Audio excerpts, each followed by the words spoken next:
నాగ్పూర్లోని Vidarbha cricket association స్టేడియంలో జరిగిన తొలి టీ20 మ్యాచ్లో భారత జట్టు 48 పరుగుల తేడాతో న్యూజిలాండ్పై ఘన విజయం సాధించింది. 239 పరుగుల భారీ లక్ష్యంతో బరిలోకి దిగిన న్యూజిలాండ్ చివరికి 20 ఓవర్లలో 7 వికెట్లకు 190 పరుగులు మాత్రమే చేసి ఓటమి పాలైంది. ఈ విజయంతో 5 మ్యాచ్ల సిరీస్లో టీమిండియా 1-0తో ఆధిక్యంలో నిలిచింది.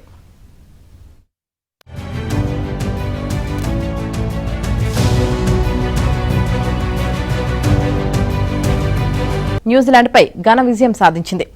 239 పరుగుల భారీ లక్ష్యంతో బరిలోకి దిగిన న్యూజిలాండ్ చివరికి 20 ఓవర్లలో 7 వికెట్లకు 190 పరుగులు మాత్రమే చేసి ఓటమి పాలైంది. ఈ విజయంతో 5 మ్యాచ్ల సిరీస్లో టీమిండియా 1-0తో ఆధిక్యంలో నిలిచింది.